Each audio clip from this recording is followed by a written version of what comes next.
So welcome students. आज मैं आपके साथ 24 कैरेट के इलेक्ट्रोकेमिस्ट्री में पोटेंशियल एंड एप्लीकेशन के क्वेश्चन डिस्कस करने जा रहा हूँ। पहले क्वेश्चन में आपको तीन एलिमेंट्स का रिडक्शन पोटेंशियल दे रखा है और आपको बता रखा है आर का रिडक्शन पोटेंशियल ज्यादा है, फिर क्यू का है, फिर पी का है। क्वेश्चन की अगर आप लैंग्वेज समझोगे, भाव समझोगे, तो कुछ ऑक्सीडाइज होने पे बात हो रही है, तो इसका मतलब मुझे ऑक्सीडाइजिंग एजेंट के ऑर्डर में लगाना पड़ेगा इसे।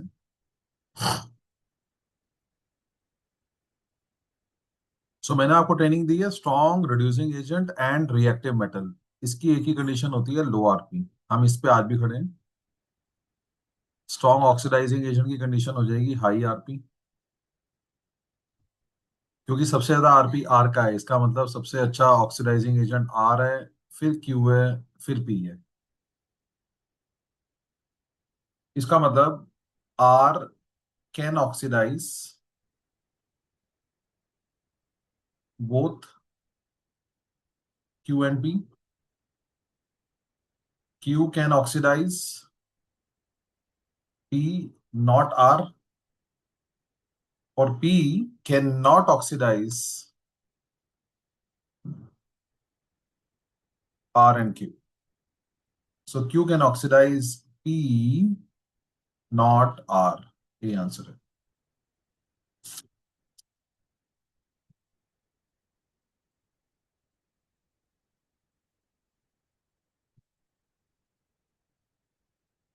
चार एलिमेंट का आपको पोटेंशियल दिया हुआ है, आपसे पूछा हुआ है कि स्ट्रॉन्ग ऑक्सीडाइजिंग एजेंट कौन है। आपकी नीति क्या है?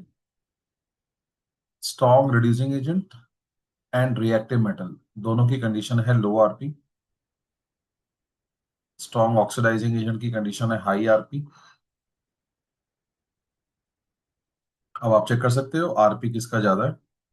आरपी ज्यादा है पर मैग्नेट आयन का। So permanganate ion is the strongest oxidising agent during electrolysis of NaCl aqueous। So NaCl aqueous में तीन लोग हैं।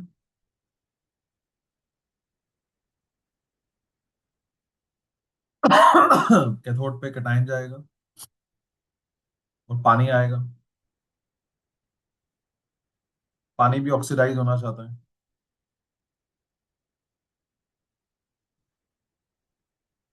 पानी भी रिड्यूस होना चाहता है सब।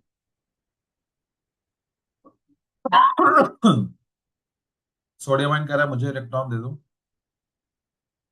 पानी कह रहा है मुझे इलेक्ट्रॉन दे दो। पोटेंशियल देखा जाएगा। रिएक्टिव मेटल है। रिएक्टिव मेटल वो है जिसका आरपी लो है। सोडियम का आरपी कम होता है, पानी का आरपी ज्यादा होता है। ट्रेनिंग मिली हुई है आपको। सो पानी रिड्यूस करेगा और हाइड्रोजन बन जाएगा। एनोड पे होती है ऑक्सीडेशन। एक तो एनायन आएगा, दूसरा पानी आएगा। पानी के साथ प्रॉब्लम है। प्रॉब्लम है, पानी सुस्त है। इस कारण से पानी नहीं, क्लोराइड ऑक्साइड हो जाएगा। तो सोडियम मेटल मिलेगा एनोड पे? नहीं मिलेगा। हाइड्रोजन गैस मिलेगी कैथोड पे? हाँ जी मिलेगी। ऑक्सीजन मिलेगी एनोड पे? हाँ मिलेगी। ऑक्सीजन कैथोड पे आएगी मतलब ही नहीं है। क्लोरीन बनेगी एनोड पे? यस, क्योंकि ऑक्सीजन नहीं बनेगी, सॉरी। सो इसका आंसर है ए और ई, बी आंसर।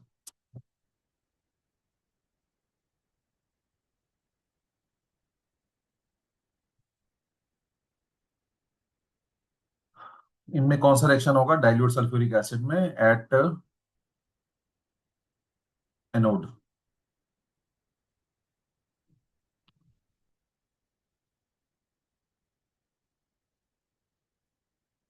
सो सल्फ्यूरिक एसिड टूट के बनाता है H+ and sulphate. So cathode पे दो लोग आएंगे, एक तो H+, दूसरा पानी।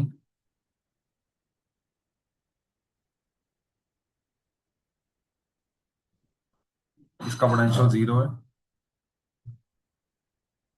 इसका आरपी -0.83 है। कौन जीता? H+। So this reaction will take place cathode पे।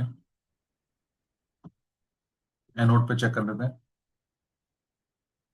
एनोड पे दो लोग आएंगे, सल्फेट और पानी। सल्फेट भी ऑक्सीडाइज हो सकता है, पानी भी ऑक्सीडाइज हो सकता है। आपको ट्रेनिंग मिली हुई है, अगर डाइल्यूट लिखा होगा तो पानी जीतेगा, अगर कॉन्ग लिखा होगा तो सल्फेट जीतेगा। यहाँ डाइल्यूट लिखा हुआ है तो पानी जीतेगा। इसका मतलब ये रिएक्शन भी होगा, this reaction will take place at anode. तो ये दोनों सही है, बी और सी, दो आंसर है इसके।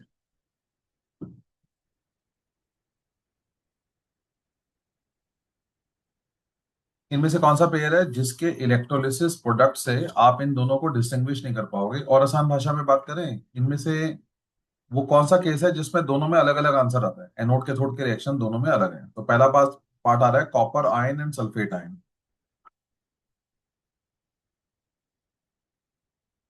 और यहाँ पे है copper ion and chloride ion.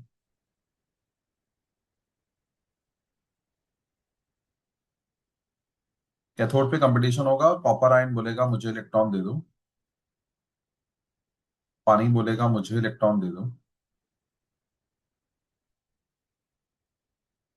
ये लेस एक्टिव मेटल है, इसका आरपी ज्यादा होता है, वैल्यूज याद करनी चाहिए, उससे पकड़ ज्यादा रहती है।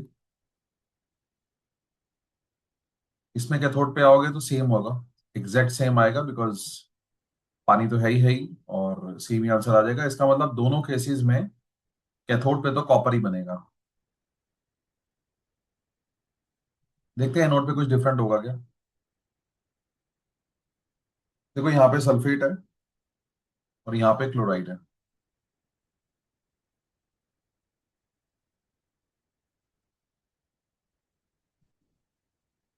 सो 1 मोलर जो सोल्यूशन है ये कंसंट्रेटेड सोल्यूशन होता है। और अगर सोल्यूशन कंसंट्रेटेड हो तो सल्फेट ऑक्सीडाइज होता है इनटू H2OH2 माइनस, आप नोट्स पढ़ लो। क्लोराइड ने तो ऑक्सीडाइज होना ही होना है, क्योंकि पानी में प्रॉब्लम है ओवर पोटेंशियल की। इसका मतलब यहाँ पे बन रहा है थायोसल्फेट, परऑक्सो डाइसल्फेट, और यहाँ पे बन रहा है Cl2। इसका मतलब यहाँ पे दोनों में अलग अलग प्रोडक्ट बन रहे हैं।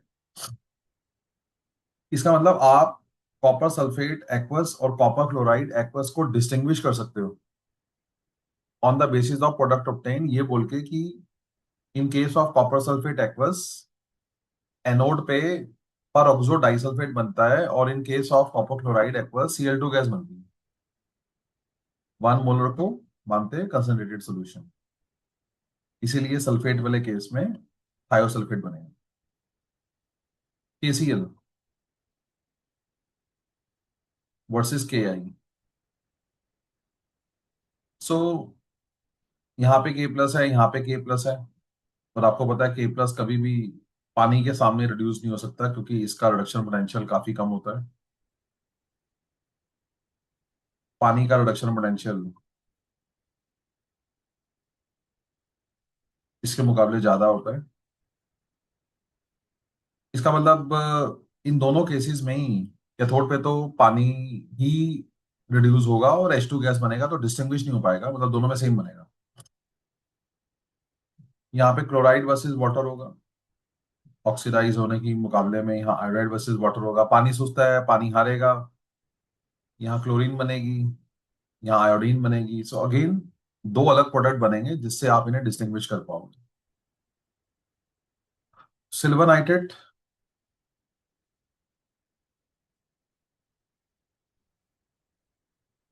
And copper nitrate.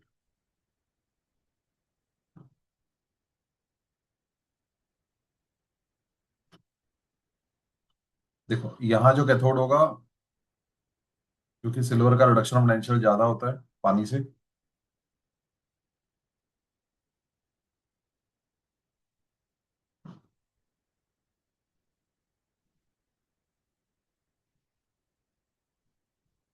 तो सिल्वर जीता।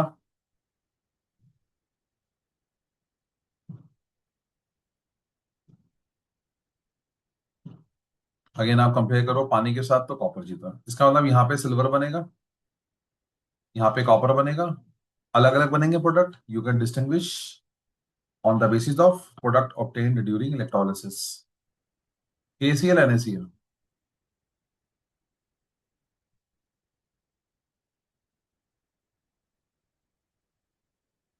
देखो K प्लस का रिडक्शन पोटेंशियल,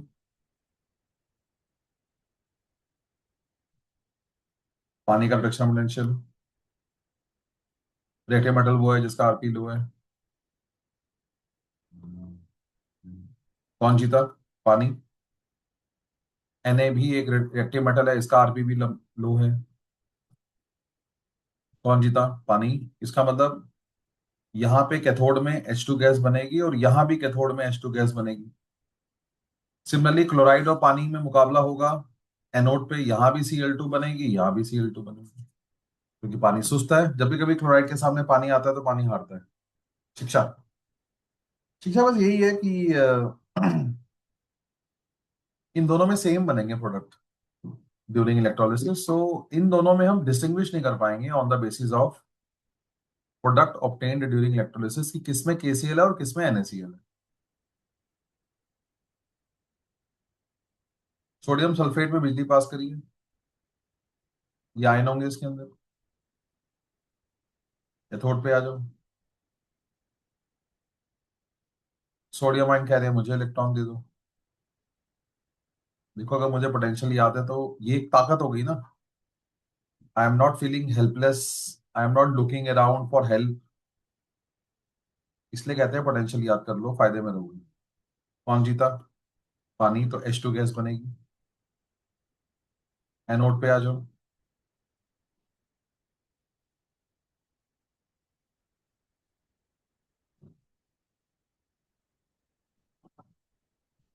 कॉमन सेंस से भी हो जाएगा। कॉमन सेंस क्या है? अगर पानी ऑक्सीडाइज करता तो O2 बनती, सल्फेट करता तो peroxo disulphate, peroxo disulphate choice में नहीं है, तो ऑक्सीजन ही बनेगी। वैसे भी ऑक्सीजन ही बननी है बिकॉज एक्वा सोल्यूशन का मतलब होता है कि पानी ज्यादा है, तो चॉइस भी नहीं है कि मुझे बुद्धि लगानी पड़े। इसका मतलब H2 और O2 बनेंगे, ये आंसर है।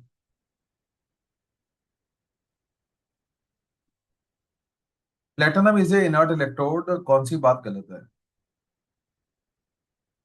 It does not participate in the cell reaction, बिल्कुल सही बात है। ना ऑक्सीडाइज होता है, ना रिड्यूस होता है, ना इलेक्ट्रॉन लेता है, ना इलेक्ट्रॉन देता है, किसी प्रकार से कोई इंटरफेरेंस किसी रिएक्शन में नहीं करता।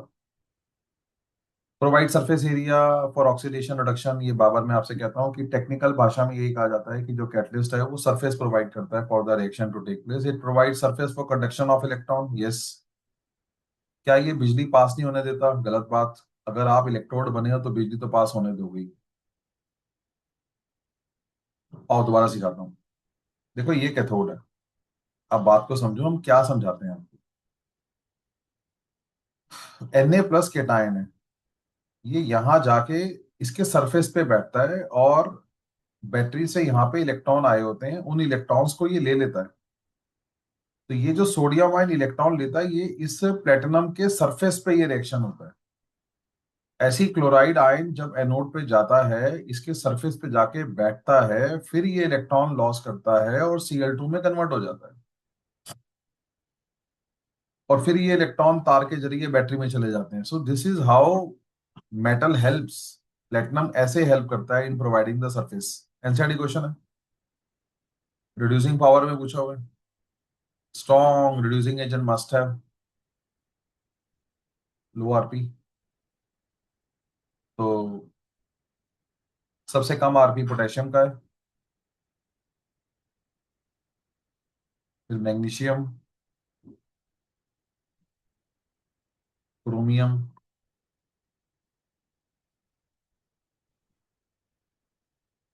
Iron, copper, silver.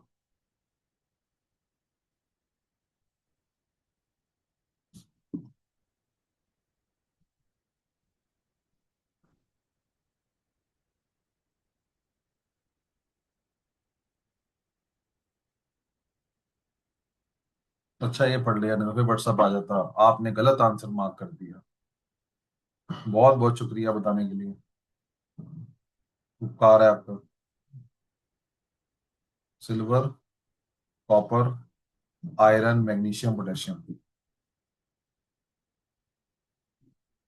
The following takes place at cathode during electrolysis of sodium chloride. देखते हैं जी। तीन लोग हैं सोडियम क्लोराइड में। कैथोड पे होती है reduction, gain of electron. Sodium ion कह रहा है मुझे इलेक्ट्रॉन दे दो, पानी कह रहा है मुझे इलेक्ट्रॉन दे दो।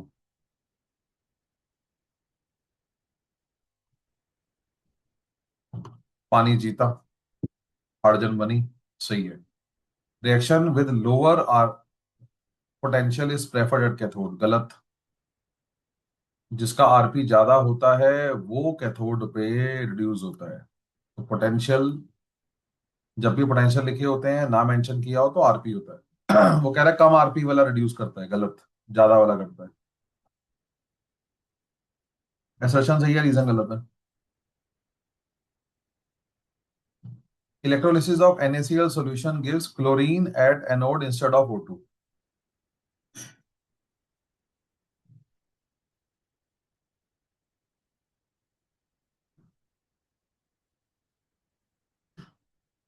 क्लोराइड कह रहा है कि मैं ऑक्सीडाइज होना चाहता हूँ, पानी कह रहा है कि मैं ऑक्सीडाइज होना चाहता हूँ। और आपने देखा है जब भी कभी पानी क्लोराइड के सामने आता है तो एनोड पे हार जाता है, क्योंकि पानी में एक प्रॉब्लम होती है ओवर पोटेंशियल की।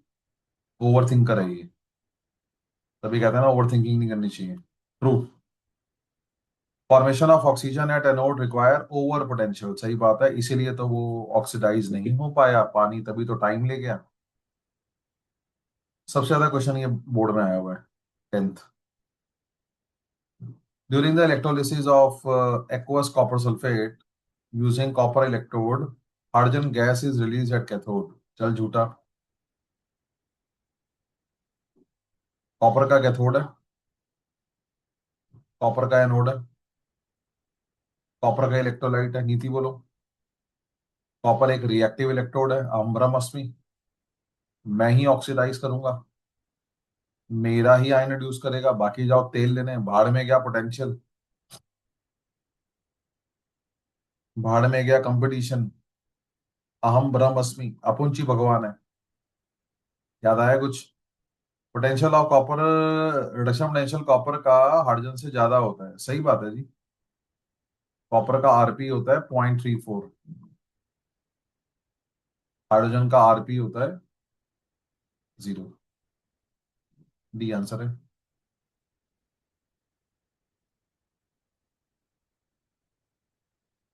Production potential of A electrode can not be determined. सही बात है जी, हम किसी इलेक्ट्रोड का कोई पोटेंशियल नहीं निकाल सकते, क्योंकि हमारे पास कोई इंस्ट्रूमेंट ही नहीं है।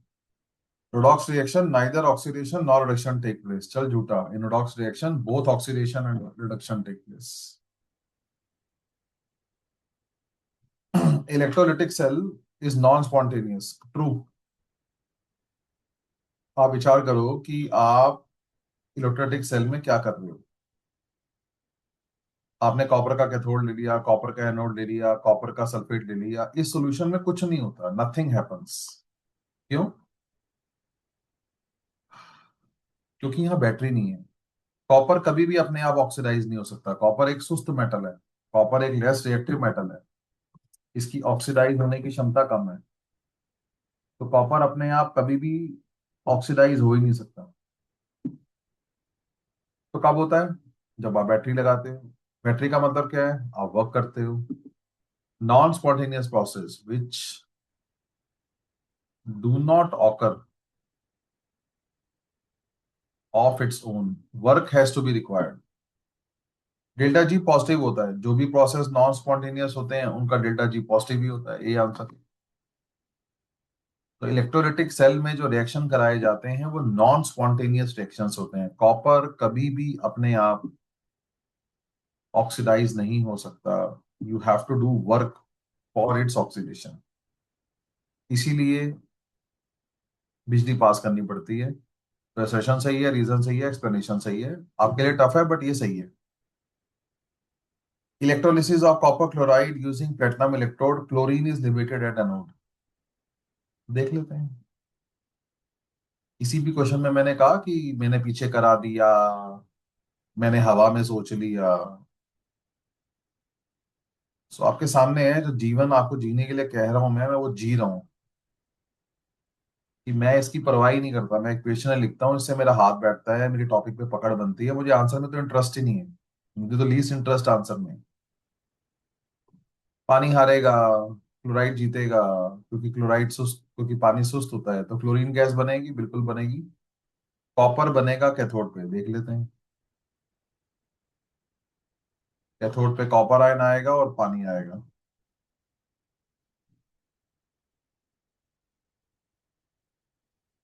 कॉपर का पोटेंशियल 0.3 है, पानी का 0.83 है, सो जीता कॉपर। तो बिल्कुल सही बात है जी। ये दोनों बातें आपस में कोई संबंधित नहीं है, दोनों बातें सच है, पर इनका आपस में कुछ लेना देना नहीं है। इसीलिए ये इसका आंसर है।